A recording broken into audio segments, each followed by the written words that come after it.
Welcome to the Hit Crowd podcast. We are coming to you live from the Daniel Energy Partners BBQ in Midland, Texas, powered by Upright Digital. I need to throw that in there. It is an absolutely beautiful day. We are kind of in a makeshift podcast studio in the D-Now booth because behind the camera right now is full setup. Today is Tuesday. The event starts in about 4 hours.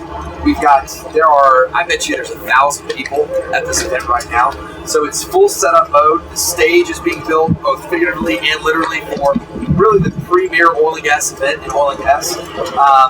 That's not going to stop us from hosting one of the best podcasts. So if the audience, you're able to find us on any one of our social media channels, I recommend you follow us and watch us on video. But if you're listening to us, you're going to be able to check us out and see not only this episode, but what tracks throughout the day of all of the people here, not just our guest and all in his company, but all the other companies in oil and gas. This really has become the must-attend event of the year for the Permian Basin. And on that note, speaking of must-attend, Richard, this is the first one we've done in a while. We've been pretty busy. Co-host extraordinaire, Mr. Richard Rodriguez. How are you, sir? I'm great. How are you, Josh? I'm a little rusty on the intro there. It's been a minute. How are you? Well, we had the summer of Josh. Then we just got back from Adapec. It's been a busy couple of months. It's been a busy couple of months. But, it is always, this is the event that we look forward to. This is like the Super Bowl for DEP and Upright Digital, right? This year we've got, I looked this morning, 6,242 registered guests for this year. 6,200. So the biggest one yet. It keeps getting bigger and bigger every year, and it's so dynamic. So before we get into this, I promise you, we're going to bring you in.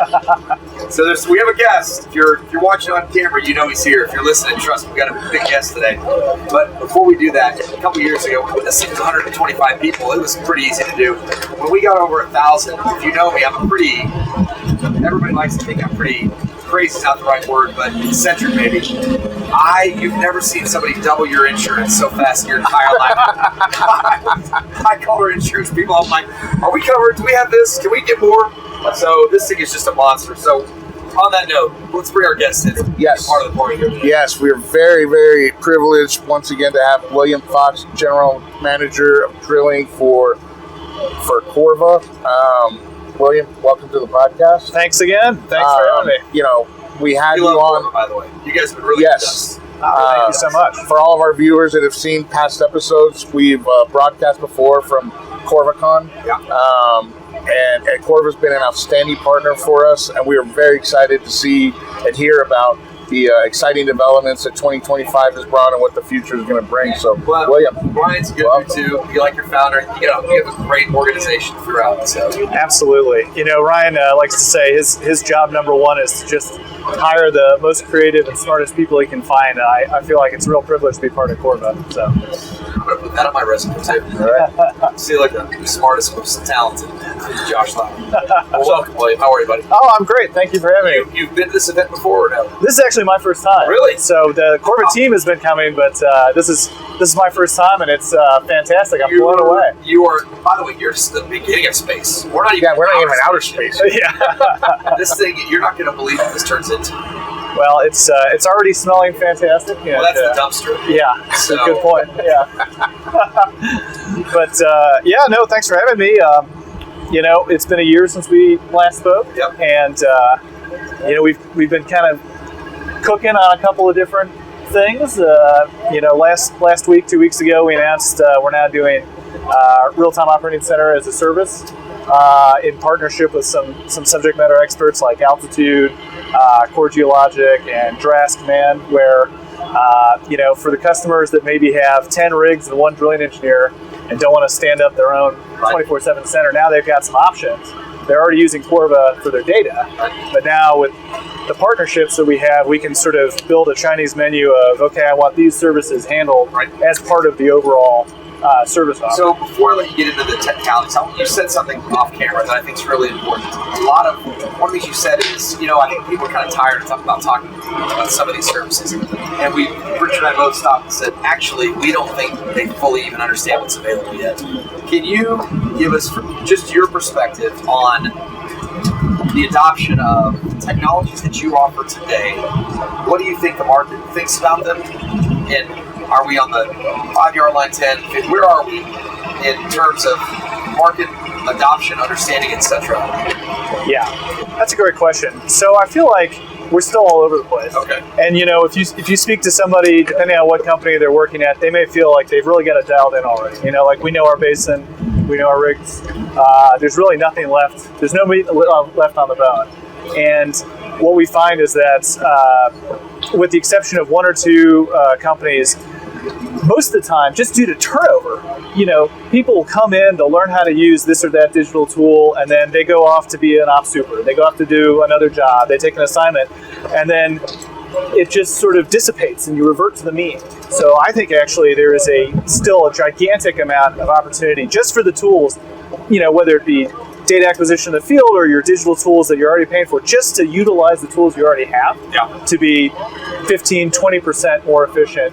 Not just with the drilling and completions, but also with people's time. So if I heard that, you're basically saying sometimes you get a champion, and the champion's like, I get it, I want it, let's do it, and then that champion maybe goes somewhere else. And then all of a sudden, you realize that the company adoption hasn't taken place. I think that's right, and I think it's incumbent upon us as a digital service provider, and this is something we take very seriously, is we just have to continuously be there in person. This idea of like, oh, we're going to go to a completely remote everything. It's like, yes, but we need to go and visit every drilling rig and make sure every night shift driller and relief company man gets an onboarding to the software, because how else would they know? Right. They don't know. And so that's an ongoing part of what we're doing, is that we can't take anything for granted. Even if the company has set up all these different things, it's still incumbent upon us and our partners to go and train every single. I always joke, Ryan's like, when are we going to get every rig running predictive drilling? I was like, we just need to train every rig team in the Permian Basin every time. You make it sound simple. One of the things in some of the other technologies that we work in that surround AI, we find that there are a lot of customers out there that, there's varying opinions on one, what they think they know. Most of them won't admit of what they don't know. But one of the things that we run into is, they'll do a use case and they'll prove it out, and then they're like, yeah, let's go with it. And some of them think it's kind of like an on switch, and they don't realize that things need to be constantly monitored, because it's constantly learning. Your models are constantly learning. Things are constantly get fed. People have to continue to make this work in a much better way. How do you guys kind of overcome that with your clients? Yeah, I think there's no finish line, right?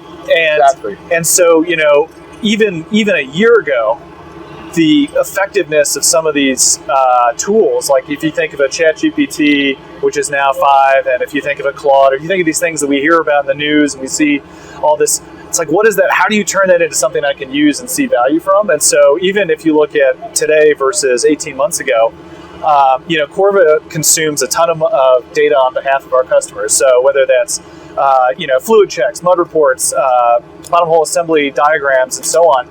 And what we've found is, even from a year and a half ago, something like 95% of that data now is coming in and it's being parsed or checked or quality controlled using a tapestry of these LLMs. And so it's totally transparent to our customers. Right. They don't care, right? Just give me my accurate data. Right. But on our side, it's huge, because it means that, we can have a guy do a handwritten BHA in the field in Argentina and take a picture of it with his phone and email that in. And from there on, it's automatically parsed and put into that operator's data, and we can start making decisions off that. We can start updating the torque and drag models and all these other things. English horseman, you mentioned earlier. Yeah. Oh yeah. I mean, that's the other thing, is since it was trained on the entire internet. Right. This 15 years ago when I started at NOV, to say that we were going to localize the Portuguese was like, oh my God, we're going to need a 3-year project to do this, and now it's just like, no, just send it to this email inbox and done. And that blows my mind. I'm old enough to. Or I don't know what the word is. I can't believe it happens like this. It's unbelievable. I was a huge skeptic of, obviously my main products are all focused on the machine learning piece of this, but I was kind of a skeptic of this Gen AI stuff. And then really this year, 2025, I'm kind of a convert. Really? Yeah, and it's not, it's for things that you don't want to do. Like, nobody wants to open this email and read 7 attachments about your mud program. You just want the data to come in, right?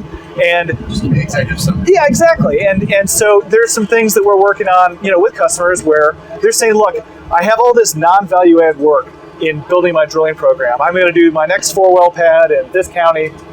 you already have all my data. What can you do for me? And of course, to the end user, it's like, I want to press one button. I want to put in a little bit of information, maybe the land log, and I want to have you generate the wellbore schematic.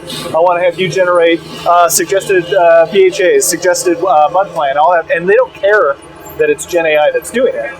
But now that we have these tools and they're so much better than they used to be, the output is 90-95% of the way there. And then that drilling engineer can spend their time on interesting things as opposed to rote production of programs. Interesting things. You mean value-added profit generating things. That's exactly right. Or just doing the job that they were hired to do, rather than pencil whipping everything and having to data input things. And there's, to your point earlier about have we run out of things? No, we still only scratched the surface. I mean, every week we talk to somebody and they go, this is all great that you're doing this and that and the other thing, and I love these dashboards, but I'm spending 30% of my time approving invoices in SAP. And can't you just tell me whether all the figures match ahead of time? Like, there's all these other opportunities to save these people time and allow them to, maybe instead of only being able to watch 2 rigs, I can watch 5 rigs now, because I don't have all this time wasted on automatable tasks. Right. Yeah. So, we talked about the generative side of it, a year ago, and even longer than that, 18 months ago. You guys had the App Store that was more of your agentic side. How has that evolved over the last year? Well, that's all still there. But, one of the things that Ryan, our founder, part of his vision has been that, nobody wants to go and build their own dashboards, right? They just want answers. And so, we have a bunch of things that Ryan and our CTO, Jeff, who you guys have met, are working on. We're coming back to you. Okay. And, one of them is an Ask Corbett, right? Oh, okay. But I mean, so to your point, we already know that we want to be able to ask Cova and say, hey, recommend the best motor for me at this, this particular target in this county, based on my data, what's the best motor? Okay, great. But now the next step is build me a chart that supports why who's my best directional vendor, and look at everything over the last 6 months and look at these 3 counties and have it just produce the entire thing. Nobody wants to go to the App Store and download individual stuff. And so that's kind of another piece where you can call it agentic to a certain extent, because it's doing it for you. It's building all this stuff, and you basically just tell it what you want. And so we've made a huge amount of progress on that in the last year, to the point where we're using it ourselves. We're doing our daily reports for people, and I don't want to sit there and spend an hour doing a report. So it's like, look, do the normal report. Here are the things I care about, and highlight. That's the other piece. Synthesize for me what the comments should be. Look at all the actual real-time data and tell me what really happened, and then put that in the comments and recommendations for the next 12 hours. So I'm going to tell this story about Jeff Wallen. You think of your most successful story in the last 12 months. I'll tell this funny story about it. All right. So we were doing a pre-interview with him 18 months ago, maybe 2 years ago, right?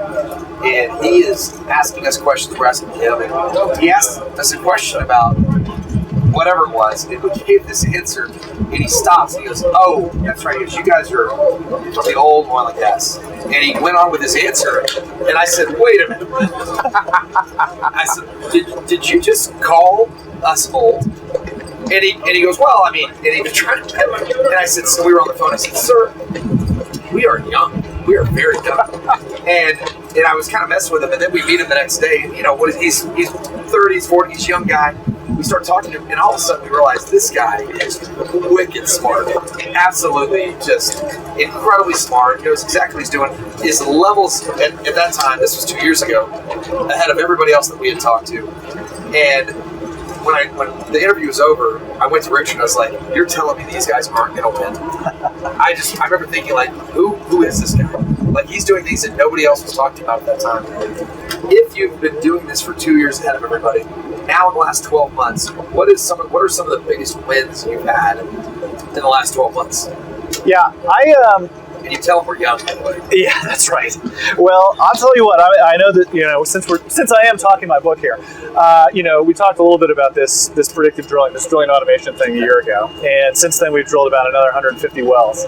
And I think the biggest win for me is that we had a great customer base down in Argentina. Very forward thinking. They're totally bought into the digital transformation, and they said, "This is all great. This all fits our strategy. We want to bring a lot more operational decision making into the RTOC." But in Argentina, we're going to drill ROP and control. We don't want to drill weight on bed control. We want to drill ROP and control. And you guys can have all of our rigs if you do that.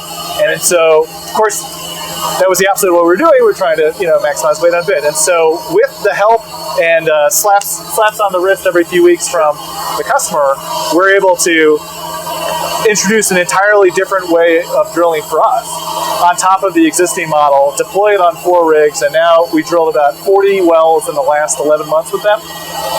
Just did a report, and the on-bottom ROP is only about 10% higher, but the footage per day is 25% higher, in some cases 30% higher, and it's because by listening to them and drilling the way that we want to drill, and then doing it consistently, we're having fewer screw-ups. So we're only going a little bit faster, but we're not tripping, we're not busting their bits, we're not breaking their RSS, we're not making their motors. And so to me, it's like a little bit of a software as a service nirvana of we've got a great customer, we've got the ability and the team to do something that'll actually move the needle for them. Yes. And now here we are a year later, and the standard deviation on the days to depth for that customer has gone from like that to that. Right. It's reduced by 2/3. So it's a little bit faster, but it's 3 times more consistent, and it's saving them hundreds of thousands of dollars. That is energy in transition. Yeah. Right. That is part of the energy trend. Whatever you want to call it, that is part of it. That's safety. That's less waste. That's less chance of people getting hurt. Think about how many things are in what you just described. How many dollars is saved across the value chain. Yeah, incredible. I mean, it's hundreds of thousands of dollars a well, and it's like we were talking about before. It's not anything totally revolutionary. We don't have a laser bit. It's just using automation and the data that they already have to be another 20% more efficient with the same rigs, with the same people, and as you said, be safer. And to me, that's the biggest win. It's a huge win on our sort of machine learning and AI product over the last year. And the other thing that we're working on with them and a few other operators is sticking risk. So we've got a great operator here in Texas who has been helping us figure out the best stuck pipe prediction models for both drilling and tripping. And I think we're going to be commercial with that by the end of the year. And to your point, if we can avoid a lost well, if we can avoid 4 days of fishing and tripping and screwing around, and we can do that once a quarter, this is the sort of thing where, you can automate my BHAs. I really don't care. But if you can save me, 20 or 30 drilling days a quarter across my fleet, that moves the needle. Yeah. I mean, my biggest investment loss in my entire life came from a lost BHA. So I would care very much about something like that. Yeah. I mean, really, it was a painful thing for a lot of people. And, I hear that kind of stuff, and I'm like, where the hell was that 2 years ago?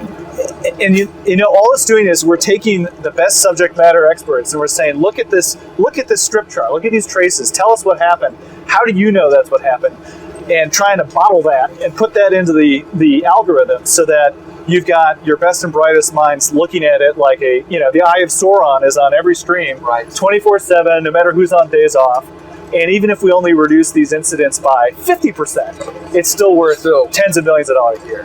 Every time I talk to you guys, anybody corporate, I have the same feeling. I'm like, how are you guys, and you might be, but I mean, how are these guys not going to win all of them? Are you guys just dominating? We've had a great, even with the market being soft as it has been, we managed to grow this year. We grew in North America, we're growing in South America, we're growing in the Middle East. So, I think we've been very lucky to have some great partners. Some of the great, super majors are using us, and that helps a lot. Good. But also, one-rig operators, seasonal operators. I feel like we've been very lucky to be able to work with some forward-thinking people, and it's helped us grow year over year. Like I said, I just don't see how you guys aren't the winner of this stuff.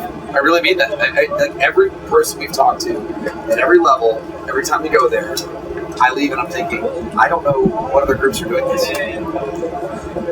Exactly. You guys are so far ahead of the curve, and being so, looking just, not to say AI in general, but especially in your field where you see technology changes so fast, right? Like you mentioned before, the clod to the 2 to the 3.5 to the 4.5.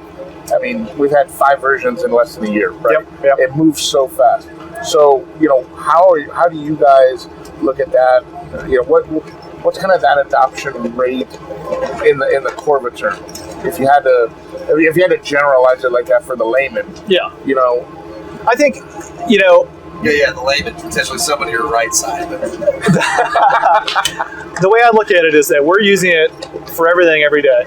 And it's making us more efficient, allowing us to service another couple hundred rigs without adding 50, 60 people. So we're using it, we believe in it, and we're adding it into all kinds of different workflows. Like my colleague is giving a presentation tomorrow for IEDC, and using just the data that was in our Slack thread and an email chain talking about it, he was able to generate a completely plausible presentation with only a few tweaks in 5 minutes.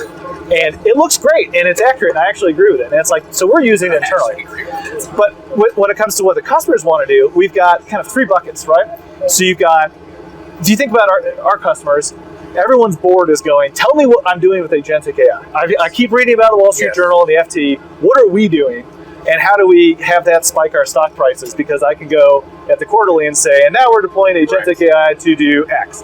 And so if you think about what can you do? Well, we have a platform where you can either utilize the tools we already have as your own, or you can say, look, I'd like to rent a team of your experts. It's still my data. It's still on my instance. We're going to have our own little walled garden for the use of the LLMs. And I want you to build me a fully agentic workflow for all of my reporting, for all of my frac planning, for all of my cost reconciliation at the end of the month. And we can have a very defined system where in the past it would have taken us 3 years to do that. It would have been like installing Oracle. Exactly. And now, if you give us the right subject matter expert and you have the will to do it, we can do it in 6 months. And so we have a whole team that Jeff and Stuart are running where they are solving full end-to-end workflows for, like, I want to do everything I need to do for offshore Gulf of Mexico, for all my regulatory reporting, and I want the maximum amount of automation based on my data I have already. Great. Let's go. 6-month project. Boom. You have a unit of value. What's the next one? So that's sort of one thing we're doing. The second thing is using the tools they already have. And then the third thing is a lot of people have their own teams, or maybe they want to grow their own team. Right.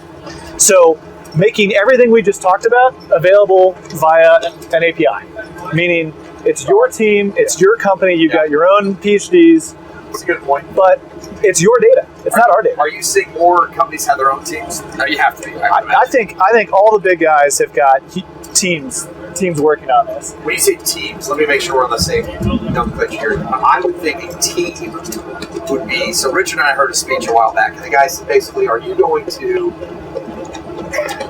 I'm going to butcher it a little bit, but are you going to try to create your own cloud or use someone else's cloud, right? So when I say team, I mean a team of experts internally that says, we're not going to try to out-Google. Let's just use Google or Cova. You have the expertise. We have people that understand what you do. Yeah. That's what I would view a team as. Am I correct? That's exactly right. Because they're trying to do it. They're not trying to be internal Cova. No. And so, if you think about it, the ideal situation is, the VP of drilling or the VP of completions has got a problem. They would like it solved. They've got maybe a bright engineer. They've got somebody from IT has to be involved because you got to pass all your audits. And they've got, a super and maybe one on-site rep or a company man who are super motivated. And they go, look, the 3 of you guys figure out what you want to fix. Cova will do all the IT nonsense. It'll all pass all the audits. They have all of our data. But you guys define what is the actual increment of value and how does it need to work based on the way we operate, the way our company does it. And then that's the team. You don't have to go hire 15 data scientists. It's great if you have your own, but it's great for, like you said, you have a wide variety of customers, and for the super majors, they can fund their own data science. That's fine. They can do that Absolutely. on their own. But you are also giving the opportunity for the smaller players to be able to still compete. Absolutely. And gain an advantage in some respects. Absolutely. If there's something that you know about Western Haynesville that you want to automate as part of your operations using these tools, you don't have to go hire a team of 10 people and spend 3 years to do it. You can just, now you have an option to spec it out, deploy it, and then, on to the next one. well, I want to make sure we touch on your points here. What else do we need? Go ahead. Yeah, so just kind of taking that further. I mean, where's your tech roadmap at? What do you see clients are asking for more? What does the next 24 months for Cova kind of look like in general? I mean, obviously you can't give everything away. Give us all the secrets. Well, what I can say is what we said publicly at CovaCon a couple of weeks ago. So this whole initiative of giving the option to have a truly turnkey real-time operating center with geo, with directional, with potentially even your own supers and company men, like basically in a box. That's going to be a big focus for us. You know, getting that out for the first 5 customers over the next year is going to be huge. I think we'll learn a lot from that. We'll find the gaps in our own systems, but we'll also figure out how better to make this as seamless as possible. So I think that's going to be a big piece, and that'll drive that'll drive more APIs, more integrations. I'm sure there'll be some new apps, but that's going to be one piece. And I think the next thing is going to be, we've made an incredible amount of progress on this Ask Cova thing in the last year. On this Ask Cova, okay. Meaning I don't want to go look for stuff. I want you to I want to ask a specific set of questions, get it? And I think that's going to go from taking, hey, I ask a question and I'm going to go make a cup of coffee and I come back and I've got the answer to, I ask a question and I click on one Slack message and then I come back and here's your drilling program. Right. And so I feel like we can, from now until this time next year, we're going to be at the 85% solution for generative drilling programs, within certain programs. And I think that's going to be a huge time save for factory drilling, where you're drilling the same pad, you're drilling the same well, the same string design. I think we're going to make huge strides automating that, and also the reporting, because nobody wants to do the morning reports. Right. So, like we were talking about, it's just basically eliminating the busy work in a very consistent, very high quality way, but also very secure way. So, I just remember he reminded me. Jeff said, I want to find out when that. It had to be at least 2 years ago, because he said, if you're not doing generative AI right now, he said, you're in trouble. If you're not doing it within 2 years, your business might not be. I mean, that's really what he said. Right. I made him repeat it because it was so ominous how he said it. He wasn't trying to be. He was just kind of saying it to him as a matter of fact. And he's right. But businesses have to be working with this right now. I think at these oil prices, if you can be 20% more efficient than your peers, it's not really an option. I mean, I say that in terms of drilling days, in terms of personnel, in terms of spend, across the board. And so does this solve everything? No silver bullets. But this is a huge toolkit to achieve what you need to achieve to still have, net margins. Right.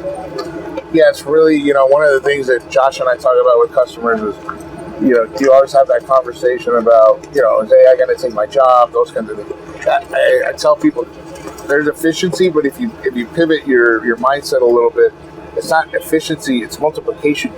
So if if a person at their max had 60 hours in a work week, generative AI doesn't stop working, right? And so you're multiplying that by 10 in a week with the same person, right? If they know how to use the tool. The perfect example of that, one of the things we're working on generates a drilling parameter roadmap in 100-foot segments for the whole well, just based on all your best offsets, right? And instead of having somebody manually do that crap in Excel, last week we had a great 3-way conversation between a superintendent, a drilling engineer, and day company man, saying, when we get into the brushy, we're seeing these drops. What if we tweak the RPM down a little bit for the first 10 feet in the transition, and then let's try it at different settings automatically and just see if it solves some of these torque spikes that we're seeing. And it's like, that's the kind of conversation you want to be having, not, did you approve all the effing invoices in your email inbox, right? Yeah. And so to me, it's not eliminating jobs. It is eliminating the boring and non-productive stuff so you can have a real engineering conversation and find real value in your drilling program. Exactly. The person's not going to wait. The job is going to change. Exactly. It's like everything else through history. People still needed jobs. People still had jobs, but what they did made them more productive, and they upped their skills at the same time. I 100% agree with that. Yeah. Well, what are you hoping to get out of the barbecue this week? Gosh, well, in addition to some fantastic barbecue. Fantastic. Are you a judge? I am not. But it doesn't end well. I got to be a judge at the neighbor's internal barbecue a couple years ago, and you had to roll me out of there. I was think it's a fun. Woo! But no, yeah, I think I'm looking forward to seeing like almost all my customers here. So you managed to get everybody. I mean, that is one of the greatest things about this week is that everybody from the C-suite, down to the guys in the field show up. The guys in the field are cooking. The C-suite gets to spend time with their people in the field that they wouldn't get to before. You get to see all your customers. You get to see everybody here this week. Yeah. And it's in such a great environment that real conversations can be had over some good barbecue. I 100% agree. Yeah, that to me, it's seeing people and being part of this amazing community you guys built up since 2017. Well, thank you very much. I'm glad you're out here. You'll love it. Yeah. I told Ryan to come out, so we'll get next time. We tried to get to Abu Dhabi as well. Yeah. So that was pretty cool. Next year, yeah. Honestly, Cova, you guys are fantastic. You've been really good to us. We truly, everything I've said is not fluff. I think you guys are the leader. Every time I talk to your people, it just never ends with me not leaving thinking these guys are on top of their stuff. This guy in front of us doesn't care that this is running a podcast. He's full setup mode. This is very authentic. Yeah. And you know what you hear? We're in the middle of setup. There's literally a forklift right behind the camera. Yeah, a forklift and a lift. Truly, thank you for coming. This has been phenomenal. I hope you get everything you want out of this barbecue. Everything we say about Cova is fully authentic. We think you guys, every time I leave, I think you guys are the leader. You are the leader. So we wish you the best of luck to you and your entire team. Thank you very much. Thank you so much for having me. Thanks. Pleasure to see you guys again. Thank you. Yeah, well, tell them about the socials. Yes, everybody, thank you for continuing to tune into us. We had a little break there, but we have a lot of content coming up. Keep subscribing on our socials, any of your platforms that you choose, YouTube, Spotify, Apple. Thanks also for supporting our other podcast, Solution Stack. You guys have been truly amazing in helping that grow. Any negative feedback, which I know there's not, but send it to me. Any of the glowing praise, always send it to Josh. I don't read emails anyway, so it's perfect. So thank you guys.